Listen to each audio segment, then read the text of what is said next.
Well, howdy everyone. I can see you all are excited for some more storytelling, or maybe you're just here for the company. I'm here for both myself. That, do love my coffee, my chicory coffee nowadays. But I'm going to tell you some more of this story by Max Brand, that old cowboy story, TRAILIN the Night Horseman.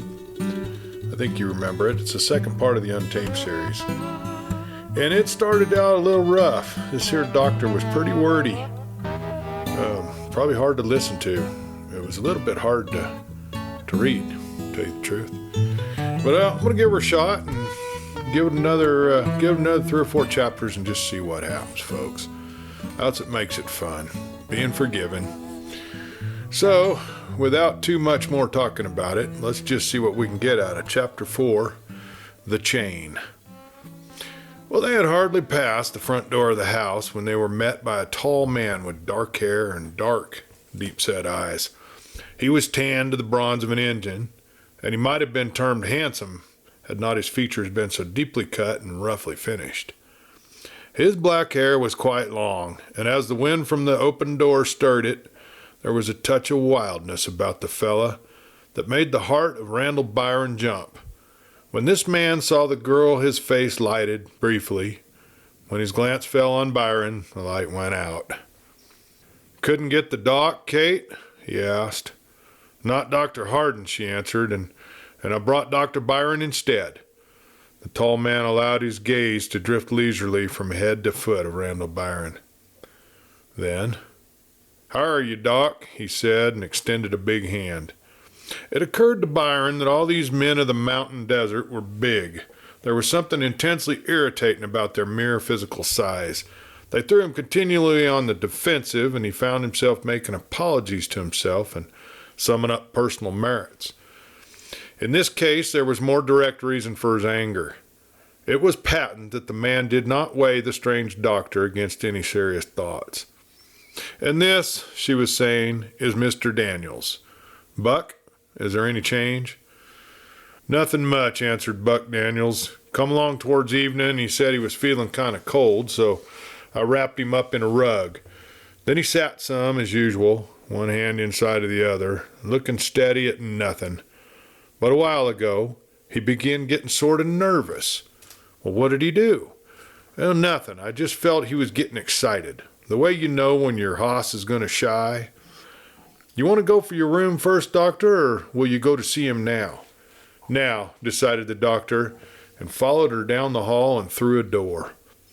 The room reminded the doctor more of New England interior than of a mountain desert. There was a round rag rug on the floor with every imaginable color woven into its texture, but blended with a rude design, reds towards the center and blue-grays towards the edges. There were chairs upholstered in green, which looked kind of mouse-colored where the highlights struck along the backs and the arms. Shallow-seated chairs that made one's knees project foolishly high and far. Byron saw a cabinet at one end of the room filled with seashells and knickknacks, and above it was a memorial cross surrounded by a wreath inside of a glass case. Most of the wall space thronged with engravings whose subjects ranged from Niagara Falls to Lady Hamilton. One entire end of the room was occupied by a painting of a neck-and-neck finish in a race, and the artist had conceived the blooded racers as creatures with tremendous round hips and mighty muscled shoulders, while the legs tapered to fawn-like delicacy.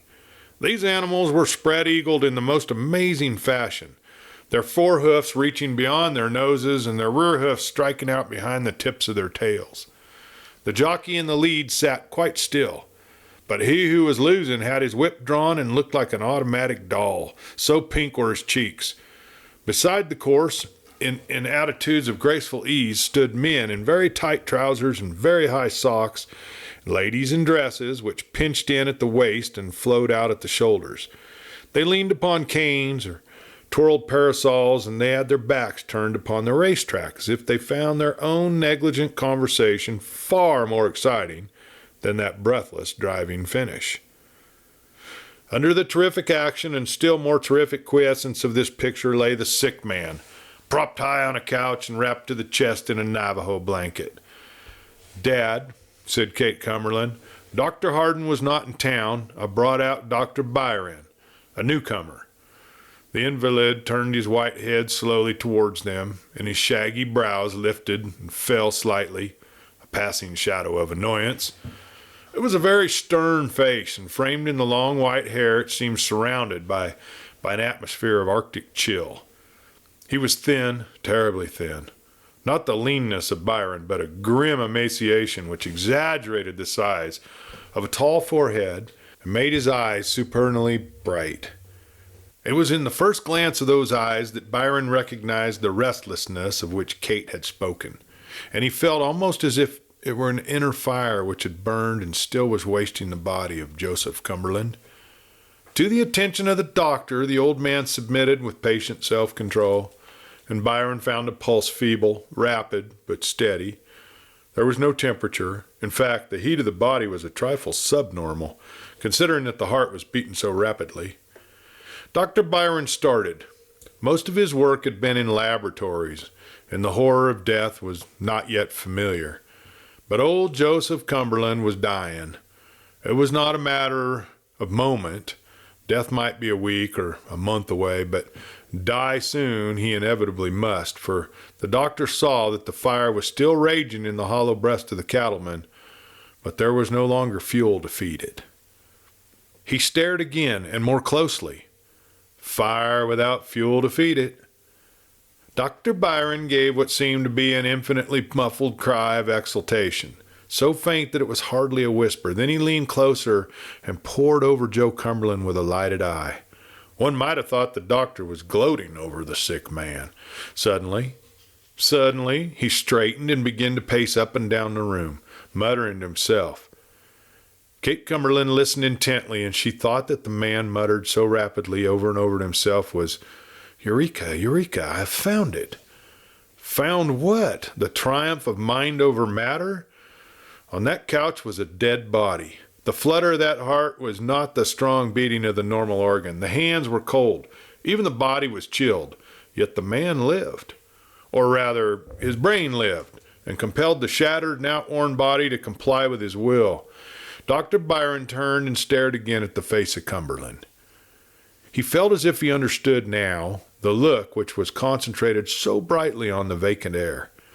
It was illuminated by a steady and desperate defiance, for the old man was denying his body to the grave. The scene changed for Randall Byron. The girl disappeared. The walls of the room were broken away. The eyes of the world looked in upon him, and the wise men of the world kept pace with him up and down the room, shaking their heads and saying, "It is not possible." But the fact lay there to contradict him. Prometheus stole fire from heaven and paid it back to an eternal death. The old cattleman was refusing his payment. It was no state of coma in which he lay. It was no prolonged trance. He was vitally, vividly alive, and he was concentrating with a bitter and exhausting vigor day and night, and fighting a battle the more terrible because it was fought in silence, a battle in which he would receive no aid, no reinforcement, a battle in which he could not win, but in which he might delay defeat.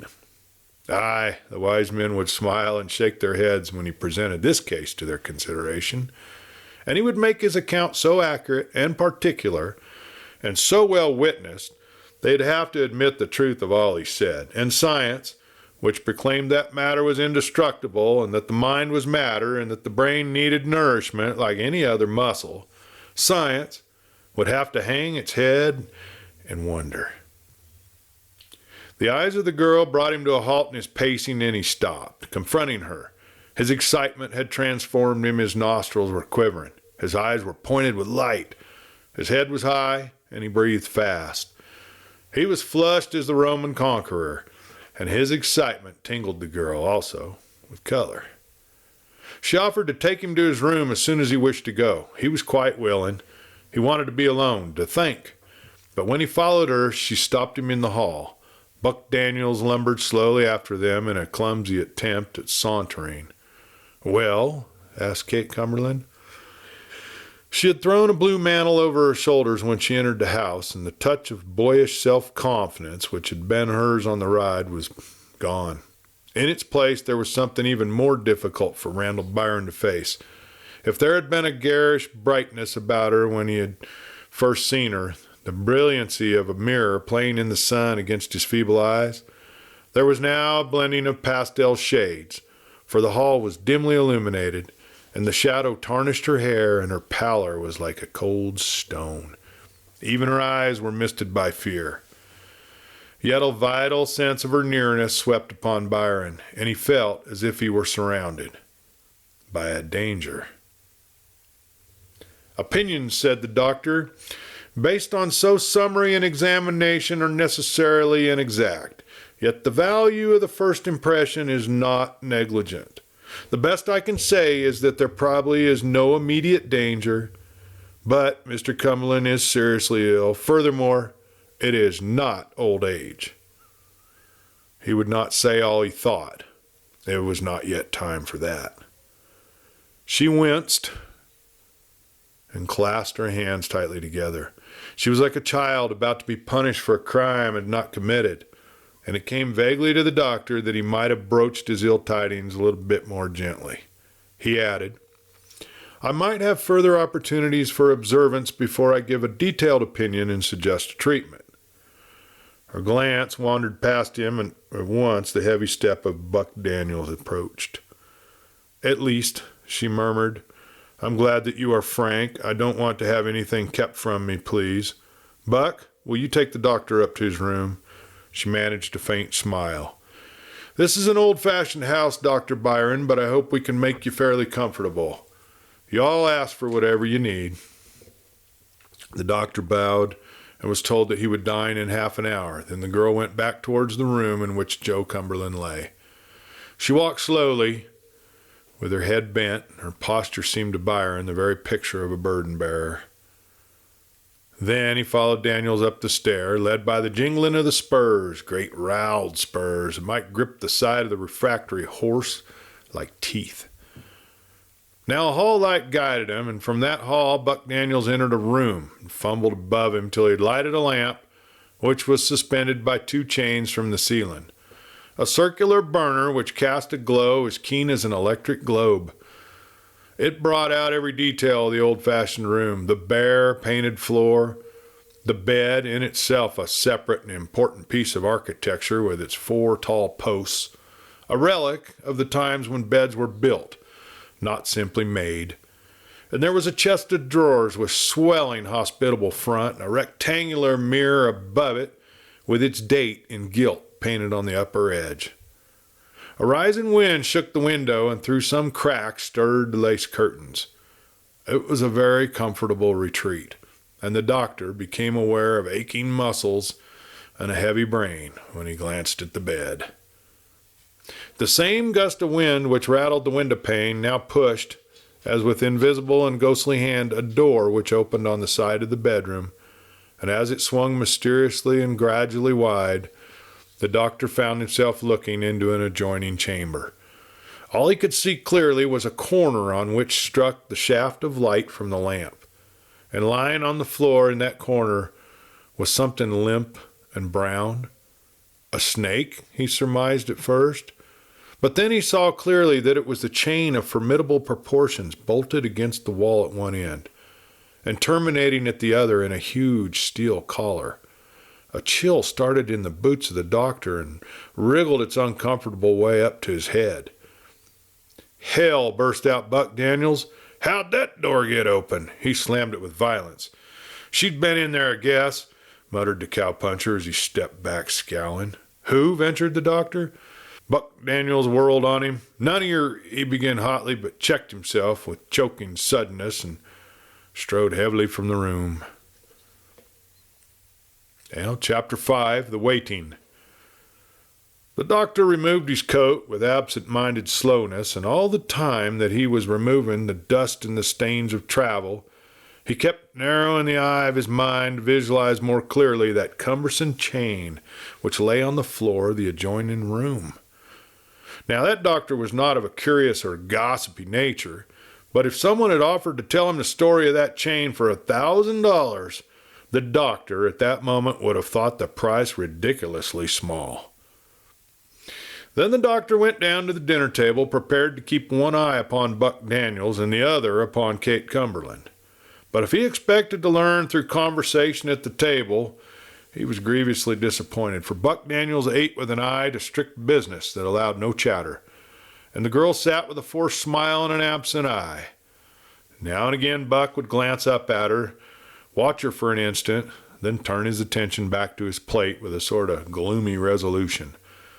There were not half a dozen words exchanged from the beginning to the end of that entire meal. After that, they went in to the invalid. He laid in the same position, his skinny hands across his breast, and his shaggy brows were drawn so low that his eyes were buried in profound sorrow. They took positions in a loose semicircle, all pointing towards the sick man, and it reminded Byron with the grim force of a picture he had seen of 3 wolves waiting for the bull moose to sink in the snows. They also were waiting for a death. It seemed, indeed, as if death must have already come. At least it could not make him more moveless than he was. Against the dark wall his profile was etched by a sharp highlight, which was brightest of all on his forehead, on his nose, while the lower portion of his face was lost in a comparative shadow. So perfect and so detailed was the resemblance to death, indeed, that the lips in the shadow smiled fixedly. It was not until Kate Cumberland shifted a lamp, throwing more light on her father, that Byron saw the smile was in reality a forcible compression of the lips. He understood suddenly that the silent man on the couch was struggling terribly against a hysteria of emotions. It brought beads of sweat out upon the doctor's tall forehead, for this perfect repose suggested an agony more awful than yells and groans and struggles. The silence was like acid. It burned without a flame, and Byron knew, that moment, the quality of the thing which had wasted the rancher. It was this acid or grief or yearning which had eaten deep into him and was now close to his heart. The girl had said that for 6 months he had been failing. 6 months. 6 eternities at burning at the stake. He lay silent, waiting, and his resignation meant that he knew death would come before that for which he had waited. Silence, that was the keynote of the room. The girl was silent, her eyes dark with grief, yet they were not fixed upon her father. It came thrilling home to Byron that her sorrow was not entirely for her dying parent, for she looked beyond him rather than at him. Was she too waiting? Was that what gave her the touch of sad gravity, the mystery, like the mystery of distance? And Buck Daniels, he also said nothing. He rolled cigarettes, one after another with amazing dexterity, and smoked them with half a dozen titanic breaths. He was a single-track mind. He loved the girl, and he bore the signs of love on his face. He wanted her desperately. It was a hunger like that of Tantalus, too keen to ever be satisfied. Yet, still more than he looked at the girl, he also stared into the distance. He also was waiting. It was the deep suspense of Cumberland which made him so silently alert. He was as intensely alive as the receiver of a wireless apparatus. He gathered information from the empty air, so that Byron was hardly surprised when, in the midst of that grim silence, the old man raised a rigid forefinger of warning. Kate and Daniels stiffened in their chairs, and Byron felt his flesh creep. Of course, it was nothing. The wind, which had shaken the house with several strong gusts before dinner, had now grown stronger and blew with steadily increasing violence. Perhaps the sad old man had been attracted by that mournful chorus and imagined some sound he knew within it.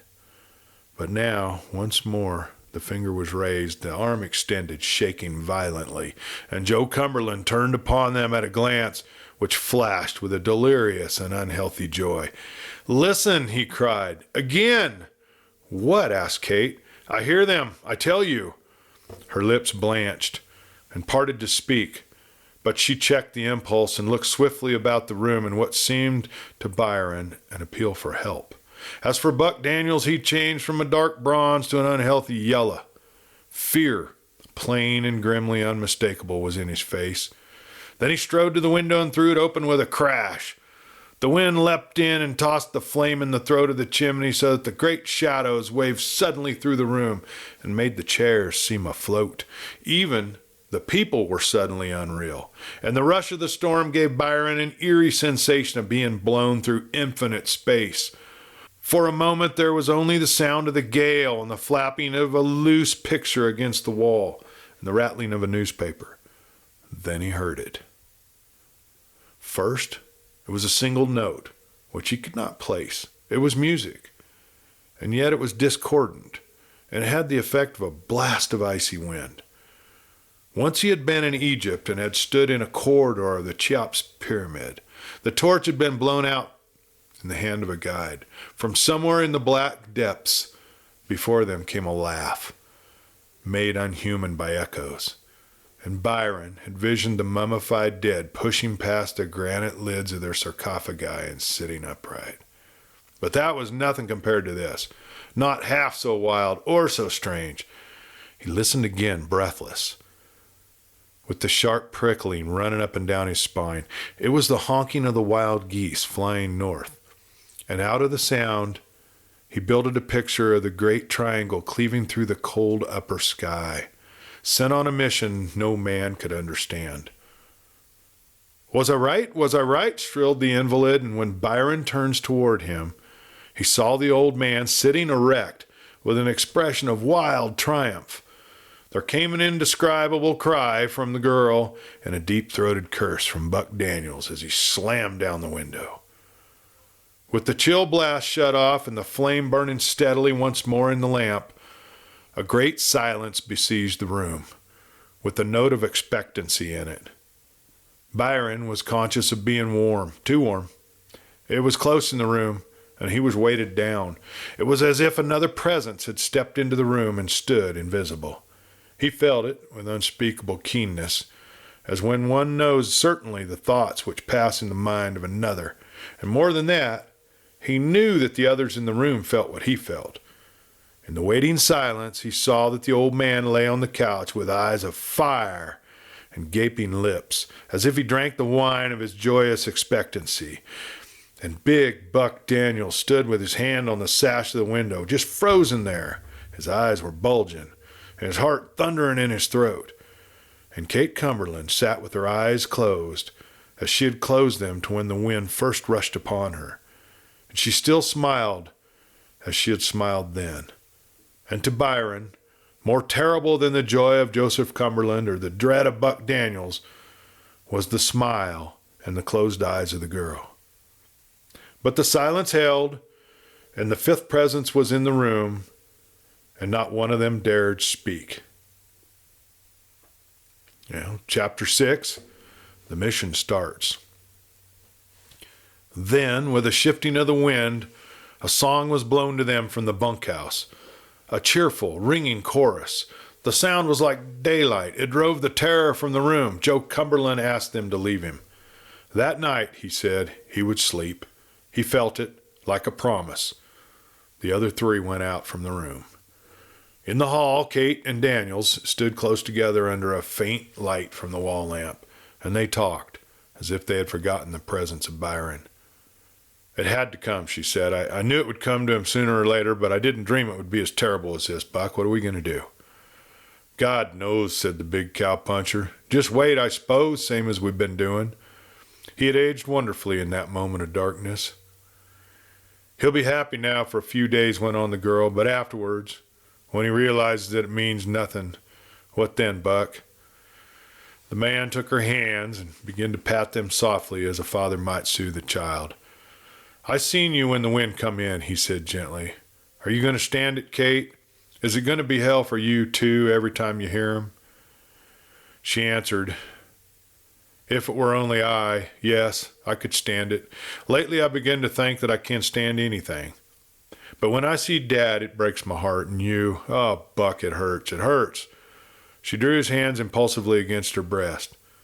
If it were only something we could fight outright. Buck Daniels sighed. Fight? He echoed hopelessly. Fight? Against him, Kate? You're all tired out. Go to bed, honey, and try to stop thinking, and God help us all. She turned away from him and passed the doctor, blindly. Buck Daniels had set his foot on the stairs when Byron hurried after him and touched his arm. They went up together. "Mr. Daniels," said the doctor, "it is necessary that I speak with you alone. Will you come into my room for a few minutes?" "Doc," said the cattleman, "I'm short on my feed, and I don't feel a pile like talking. Can't you wait till morning?" "There'd been a great deal too much waiting, Mr. Daniels," said the doctor. "What I have to say to you must be said now. Will you come in?" "I will," nodded Buck Daniels, "but cut it short." Once in his room, the doctor lighted the lamp, then locked the door. "What's all the mystery and the hush stuff?" growled Daniels, and with a gesture he refused the proffered chair. "Cut loose, Doc, and make it short." The little man sat down, removed his glasses, held them up to the light, found a speck upon them, polished it carefully away, replaced the spectacles upon his nose, and peered thoughtfully at Buck Daniels. Buck Daniels rolled his eyes toward the door, and even then towards the window, and then, as one who accepts the inevitable, he sank into a chair and plunged his hands into his pockets, prepared to endure.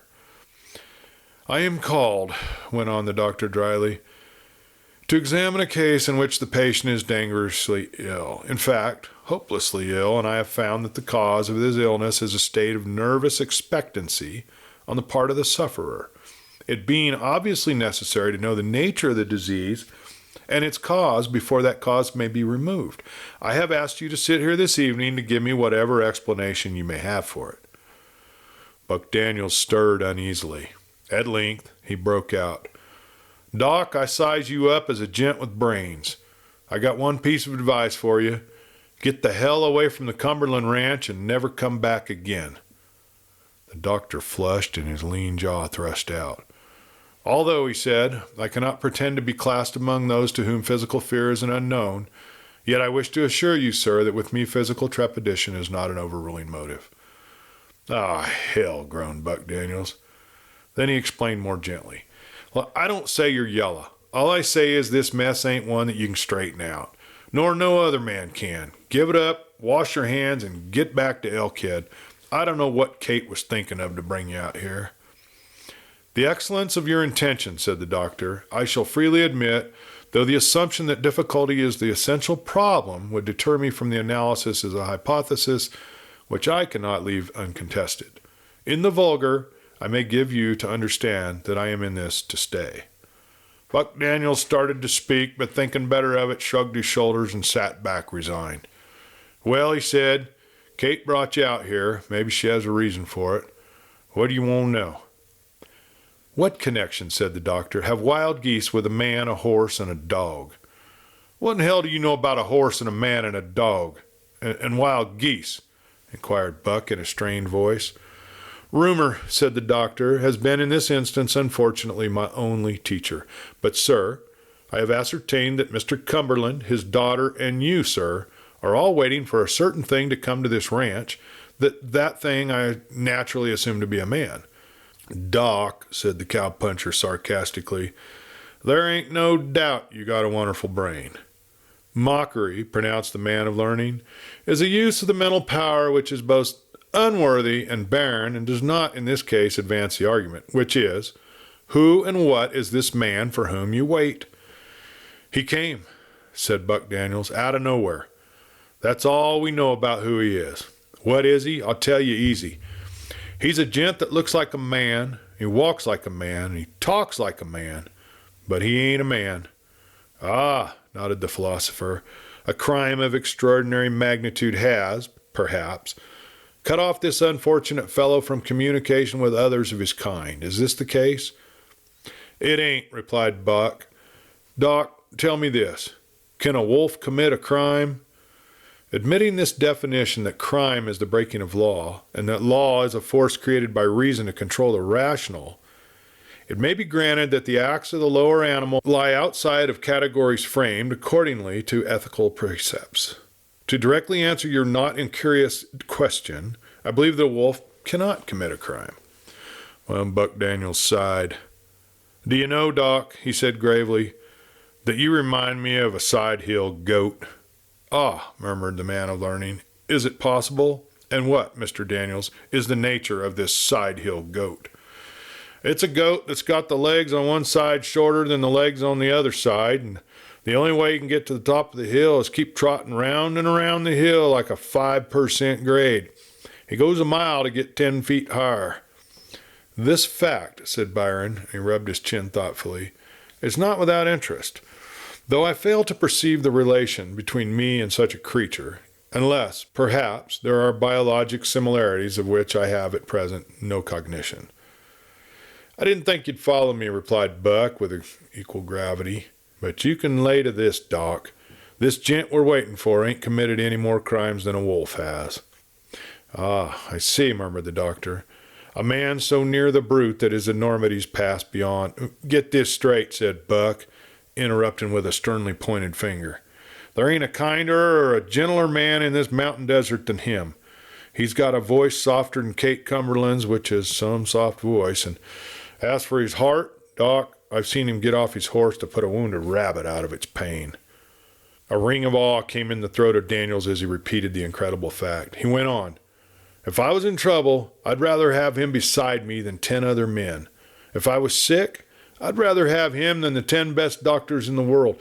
If I wanted a pal that would die for them that done him good, go to hell to get them that done him bad, I'd choose him first, and there ain't none that comes second. The panegyric was not a burst of imagination. Buck Daniels was speaking seriously, hunting for words, and if he used superlatives, it was 'cause he needed them. Extraordinary, murmured the doctor, and he repeated the word in a louder tone. It was a rare word for him. In all of his scholastic career and in all of the scientific investigation, he had found occasion to use so strong a term not more than half a dozen times at the most. He went on cautiously, and his weak eyes blinked at Daniels. And there is a relation between this man and a horse and a dog? Buck Daniels shuddered and his color changed. Listen, he said, I've talked enough. You ain't going to get another word out of me except this, Doc. Have a good sleep. Get on your hoss tomorrow and beat it. Don't even wait for breakfast, 'cause if you do wait, you may get a hand in this little hell of yours. You may be waiting too. A sudden thought brought him to his feet. He stood over the doctor. How many times, he thundered, have you seen Kate Cumberland? Today, for the first time. Well, said Daniels, growling with relief, you seen her enough. I know. And he turned towards the door. Unlock, he commanded.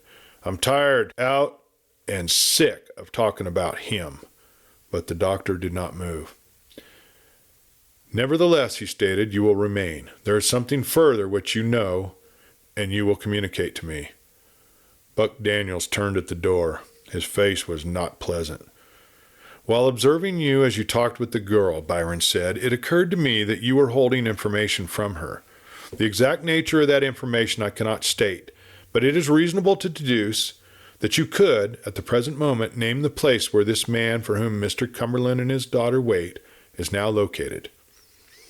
Buck Daniels made no reply, but he turned to his chair and slumped heavily into it, staring at the little doctor. And Byron realized with a thrill of pleasure that he was not afraid of death.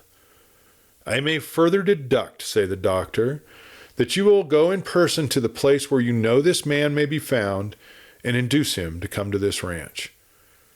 The silent anger of Daniels died away. He smiled, and at length he laughed without mirth. Doc, he said, if you knew where there was a gun, would that make you want to put it up agin your head and pull the trigger? But the doctor proceeded inexorably with his deductions. Because you are aware, Mr. Daniels, that the presence of this man may save the life of Mr. Cumberland, a thought, to be sure, which might not be accepted by the medical fraternity, but which may, without undue exaggeration, dissolve from the psychological situation in this house. Doc, said Daniels huskily, you talk straight and you act straight, and I think you're straight. So I'll take off the bridle and I'll talk free. I know where Whistlin Dan is, just about. But if I was to go to him and bring him here, I'd bust the heart of Kate Cumberland. Do you understand? His voice lowered with intense emotion. I've thought it out sideways and backwards. It's Kate or old Joe. Which is the most important? The doctor, straightened in the chair, polished his glasses again, and peered once more at the cowpuncher. You are quite sure also that the return of this man, this strange wanderer, might help Mr. Cumberland back to health? I am all right. He's sure wrapped up in Whistlin Dan. What is the nature of their relations? What makes him so oddly dependent upon the other? I don't know, Doc. It's got us all fooled. When Dan is here, it seems like old Cumberland just naturally lives on the things Dan does and hears and sees.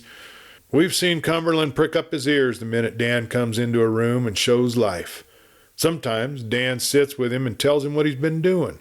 Maybe it ain't any more than how the sky looks that day or about the feel of the wind, but Joe sits with his eyes dreaming, just like a little kid hearing fairy stories.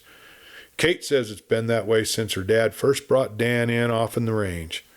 He'd been sort of necessary to old Joe, almost like air to breathe. I tell you, it's just a picture to see them two together. Very odd, brooded the doctor, frowning. But this seems to be an odd place and an odd set of people. You've no real idea why Dan left the ranch? Ask the wild geese, said Buck bitterly. He added, maybe you'd better ask Dan's black hoss, or his dog, Bart. They'd know better than anybody else. But what has that man been doing since he left? Have you any idea? Get a little chatter now and then of a gent that's riding into a town on a black hoss, prettier than anything that's ever been seen before. It's all pretty much the same, what news we get. Mostly, I guess he just wanders around doing no harm to nobody. But once in a while, somebody sicks a dog on Bart, and Bart just naturally chaws that dog in two. Then the owner of the dog may start a fight, and Dan drops him and rides on. With a trail of dead men behind him, cried the doctor, hunching his shoulders as if to shake off a chill. Dead? Nope. You don't have to shoot to kill when you can handle a gun the way Dan does. Nope, he just wings them. Plants a chunk of lead in their shoulder or an arm or leg, that's all. They ain't no love of blood in Dan, except, well, Doc, said Buck with a shudder, I ain't going to talk about the exceptions. Mostly the news we gets of Dan is about trouble he's had, but sometimes we hears of gents he's helped out when they was sick and things like that.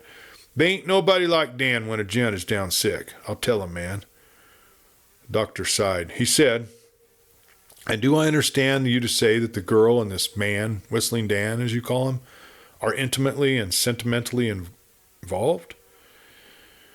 She loves him, said Daniel slowly. She loves the ground he walks on and the places where he's been. But, sir, it would seem probable from your own reasoning that the return of the man, in this case, will not be unwelcome to her? Reason, broke out Daniels bitterly.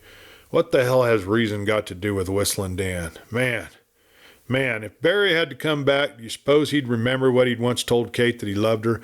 Doc, I know him as near as any man can knows him. I tell you, he thinks no more of her than the wild geese think of her. If old Joe dies because Dan is away, well, Cumberland is an old man anyway, but how could I stand to see Barry pass Kate by with an empty eye the way he'd do as if he'd come back?